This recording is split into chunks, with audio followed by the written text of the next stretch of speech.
भया उठायचं शान काढायचं टाकायची घाण काढायची ह्याशिवाय धंदा नाही वैताग आलाय मला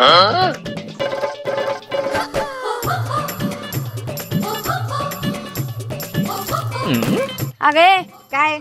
पाणी घाल हातावर तुमचं तुम्हाला घ्यायला येणावी आता हौदाजवळ बसलाय की माझी कशाला वाट बघताय अगे शान काढून आलूया हात शेणाचं घाण आहे ती पाणी सगळं घाण होईल घाला हातावर पाणी सासूबाई शेण काढायला गेला होता शेण शिल्लक आहे का हाय की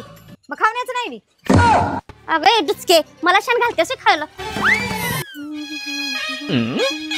होय चल मसराकडे ओ मी नाही जावा तुम्हीच होय घरात बसून नटा थाटाय पाहिजे चल की शान कसं काढायचं असं तुला दाखवते ओ सासूबाई मी नाही येत का लय घाण आहे बाबा तिथं मी नाही येत होय काय म्हशीच दूध पिताना चांगलं वाटतं की 2 टाइम पितेस घाटा घाटा चला ये ग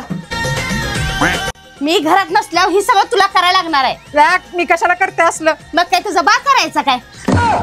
सासूबाई ही लय शेण शिल्लक दिसायला लागले हो हा मग घरी येताना खाऊन या तुला थोडासा दणका उठला तुला पाहिजे तर मला सांगतेस बया 6 वाजले म्हशीला भरडा घालाय पाहिजे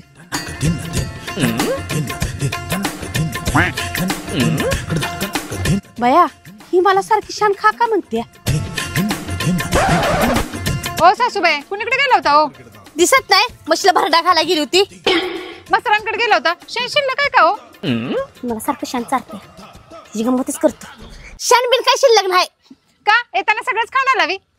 अगं भवाने मला सारखी शान चालतेस तुला संध्याकाळी कसं का नाही गाढवाच वडापाव सारखे बघ अहो सासूबाई मी तर मस्करी करत होते पण घरात जेवण केलं होतं की का सारखं तीच खायचं